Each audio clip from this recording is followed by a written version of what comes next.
جو قلوبی حفاظت کو پیش کرتے ہیں، اور نہ صرف تختیاں جو خدا کی قدرت کو پیش کرتی، نہ صرف خدا کی قدرت اسرائیل سے جاتی رہی، بلکہ خدا کا اختیار بھی عصا اختیار کو پیش کرتا، وہ بھی خدا کا اختیار بھی اسرائیلیوں سے جاتا رہا تھا۔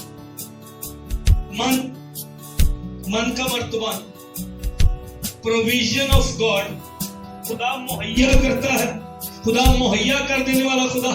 نہ صرف خدا کی حضوری گئی، نہ صرف خدا کی حفاظت گئی، نہ صرف خدا کی قدرت گئی، نہ صرف خدا کا اختیار گیا، بلکہ خدا کی پروویژن بھی ان سے ختم ہو گئی۔ وجہ خدا کی حضوری، خدا کے عہد کا صندوق جو ہے وہ اسرائیلیوں کے پاس جو ہے وہ اب نہیں رہا تھا۔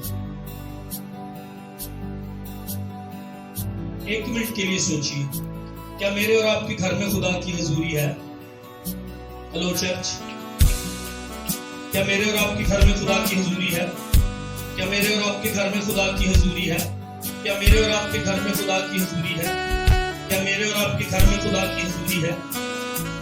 اس کا مطلب اگر خدا کی حضوری میرے اور آپ کے گھر میں ہے، خدا کی پروٹیکشن میرے اور آپ کے گھر میں ہے، خدا کی حفاظت میرے اور آپ کے گھر میں ہے۔ اس کا مطلب خدا کی حضوری میرے اور آپ کے گھر میں ہے تو پھر خدا کی قدرت میرے اور آپ کے گھر میں ہے۔ اس کا مطلب اگر خدا کی حضوری میرے اور آپ کے گھر میں ہے تو پھر خدا کا اختیار میرے اور آپ کے گھر میں ہے۔ اس کا مطلب اگر خدا کی حضوری میرے اور آپ کے گھر میں ہے تو پھر خدا کی پروویژن، خدا مہیا کرے گا، خدا ضرورتوں کو پورا کرے گا، خدا آ کر ہر ایک چیز کو پورا